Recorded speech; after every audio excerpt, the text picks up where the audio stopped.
आज की वीडियो इंतहाई अहम है और इस वीडियो में हम इलेक्शन 2024 और रियल एस्टेट पर बात करने के अलावा इन चार चीज़ों पर गुफ्तगू करेंगे। सबसे पहली चीज़ ये है कि दुनिया के तमाम कारोबार उतार चढ़ाव का सामना करते हैं। सेकंड, समझदार इन्वेस्टर सरमायाकारी करते हुए किन चीज़ों का ध्यान रखता है और क्या वजह है कि सिर्फ 15 से 20% जो इन्वेस्टर्स हैं वही रियल एस्टेट और प्रॉपर्टी के अंदर मुनाफा कमा पाते हैं। थर्ड, किन ममालिक में आप रियल एस्टेट के अंदर इन्वेस्ट करके वहां की शहरियत और पासवर्ड भी हासिल कर सकते हैं। फोर्थ,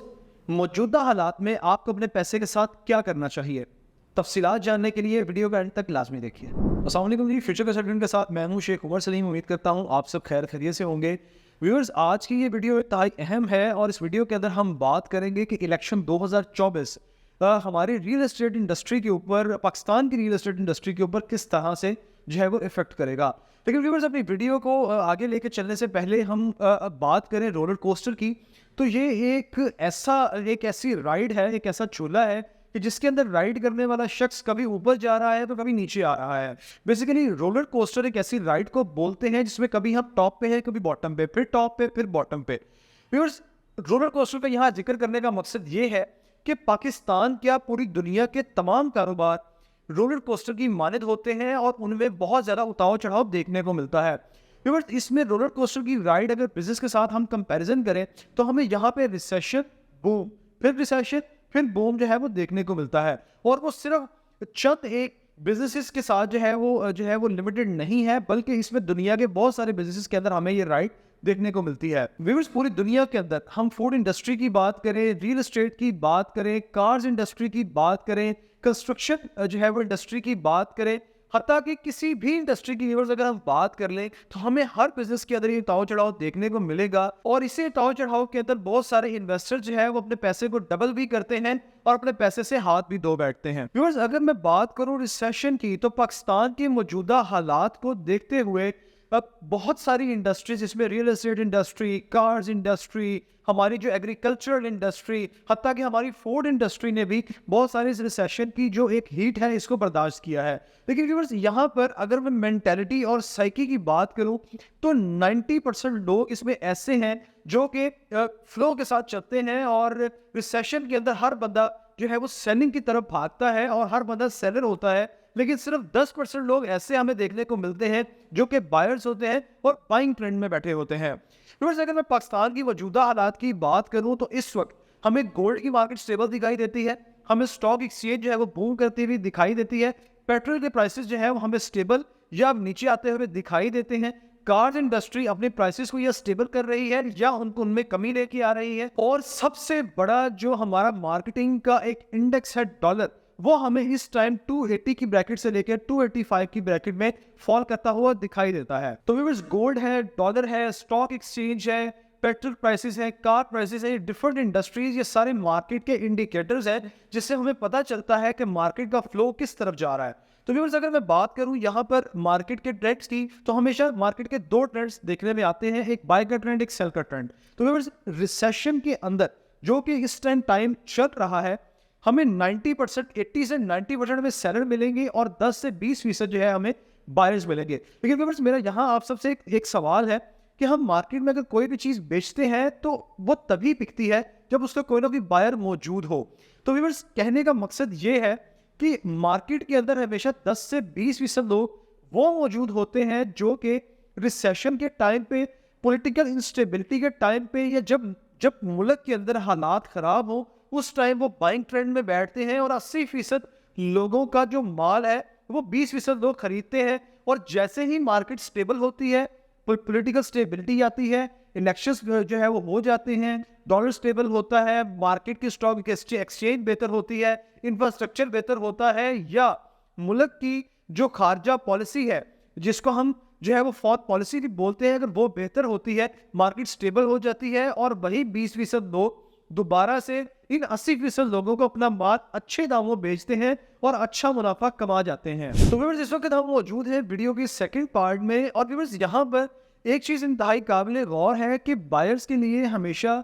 जो अनस्टेबल मार्केट है, पॉलिटिकल इंस्टेबिलिटी, कोरोना का आना, मुल्क में अफरा तफरी पैदा होना, हलचल का मचना और इकोनॉमिकल इंस्टेबिलिटी क्रिएट होना, ये सारी चीज़ें एक समझदार इन्वेस्टर के लिए, एक समझदार बायर के लिए बड़ी अच्छी और कारगर साबित होती है। व्यूअर्स, जहां पर सेलर्स ज़्यादा मौजूद हों और बायर्स कम मौजूद हों, तो बायर्स अपनी मर्जी का रेट लगाकर इन सेलर से अपनी चीज़ को खरीदते हैं। यानी कि आम रूटीन में अगर हमें एक प्लॉट या एक प्रॉपर्टी जो है वो अगर 1 करोड़ के दाम पे मिलती है, तो इस तरह के माहौल में जहां हर बंदा बेचने वाला मौजूद है, हमें वही चीज़ 85 लाख से लेकर 90 लाख रुपए तक भी मिल जाती है और इवन कि इससे नीचे भी हम इसको एक्वायर कर पाते हैं। और फिर जैसे ही हालात बेहतर होते हैं, अब जो है वो मौशी हालात बेहतर होते हैं, पॉलिटिकल स्टेबिलिटी आती है, तो जो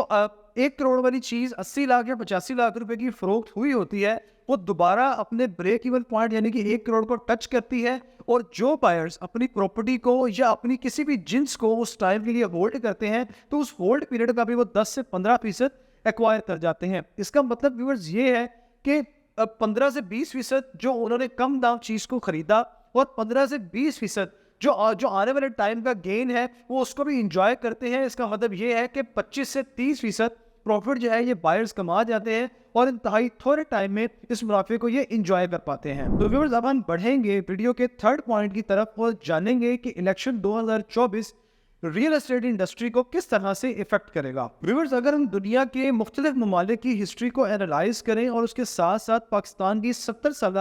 हिस्ट्री को बगौर देखें, तो इलेक्शन के फौरन बाद हमें मुल्क के अंदर एक स्टेबिलिटी देखने को मिलती है। और व्यूअर्स, अब से पिछले को 10 से 15 साल अगर हम देखें, तो जो भी हुकूमत जो है वो बायसे इक़्तिदार आती है और आते साथ ही व्यूअर्स वो एमनेस्टी स्कीम्स का ऐलान करती है, डिफरेंट जो है वो अपॉर्चुनिटीज़ निकालती है, जिससे जो है वो अब लोगों का ब्लैक मनी और दबा हुआ पैसा और गोल्ड में, डॉलर में डंप हुआ पैसा मार्केट में आता है। और आते साथ ही मोस्ट ऑफ द टाइम जो मोस्ट ऑफ द बायर्स हैं वो रियल एस्टेट को परचेज करते हैं और रियल एस्टेट को परचेज करने की वजह से मार्केट में एक बाइंग ट्रेंड शुरू होता है। लोगों की रियल एस्टेट की इंडस्ट्री में डिमांड बनती है, बाइंग बनती है। लोग कमर्शियल दुकानें, प्लॉट, अपार्टमेंट और कमर्शियल प्रॉपर्टीज़ को एक्वायर करने की तरफ भागते हैं। और इस तरह हमें जो एक रिसेशन का और जो 80% सेलिंग का जो ट्रेंड है वो कन्वर्ट होकर बाइंग के ट्रेंड में देखने को मिलता है। वही जो 80% सेलर्स हैं अब वो बायर्स बन चुके हैं और जो वही 15 से 20% बायर्स हैं अब वो सेलर्स बन चुके हैं। तो जो उस टाइम रिसेशन के अंदर बायर्स ने अपनी प्रॉपर्टीज़ को सस्ते दामों परचेज किया था, अब वही बायर्स आगे बढ़ेंगे और इन्हीं 80% सेलर्स जो कि बायर्स बन चुके हैं इनको अपनी प्रॉपर्टी को बेचेंगे और बड़े ही थोड़े टाइम में अपनी जो इन्वेस्टमेंट है उसको डबल करके निकलते बनेंगे। तो व्यूअर्स, इस टाइम जो कि रिसेशन इस टाइम चल रहा है और आने वाले टाइम में हमें मार्केट में एक बेहतरीन बूम एक्सपेक्ट हम कर सकते हैं। इसका मतलब है viewers, this is the right time to invest. और व्यूअर्स, मैं आपको इस वीडियो के तवसत से रिकमेंड करूंगा कि आज ही आप कोई ना कोई apartment, commercial shop, commercial plot या कमर्शियल दुकान कुछ ना कुछ बाय कर लें, क्योंकि ये वो टाइम है कि रिसेशन के अंदर हम किसी भी किसी प्रॉपर्टी को अच्छे रेट के ऊपर एक्वायर कर लेंगे और जैसे ही इलेक्शन 2024 हमें जो है वो मुकम्मल होता हुआ दिखाई देगा, हम इसको अच्छे दामों में सेल आउट कर सकेंगे। तो व्यूअर्स, अगर बजट का इशू नहीं है तो मैं आपको ज़रूर रिकमेंड करूँगा कि फ्यूचर कंसल्टेंट के प्लेटफॉर्म से बहरिया ऑर्चर्ड फेज 3 के कमर्शियल्स 11 एंड 12 सिर्फ और सिर्फ 3 करोड़ 25 लाख रुपए में हम उस कमर्शियल को एक्वायर कर सकते हैं। और व्यूअर्स, मैं आपको आज इस कमर्शियल के मुतालिक एक ये नबीद भी देता चलूँ कि इन कमर्शियल्स के राइट लेफ्ट में ऑलरेडी हाई राइज के डिफरेंट प्रोजेक्ट जो है वो अप्रूव हो चुके हैं और सिर्फ एक दीवार के फासले से हमें यही 8 मरला कमर्शियल जो है वो 5 करोड़ से लेकर 6 करोड़ के दरमियान देखने को मिलते हैं, जो कि इस टाइम फ्यूचर कंसल्टेंट पर आपको 3 करोड़ 25 लाख रुपए से आपको एक्वायर जो है वो किए जा सकते हैं। तो व्यूअर्स, ये राइट टाइम है इन्वेस्ट करने का। व्यूअर्स, अब हम बढ़ेंगे डिस्कशन के फोर्थ पॉइंट की तरफ, यानी कि कौन से ऐसे ममालिक हैं जो कि रियल एस्टेट इंडस्ट्री में इन्वेस्ट करने की वजह से आपको सिटीजनशिप और पासपोर्ट ऑफर कर रहे हैं।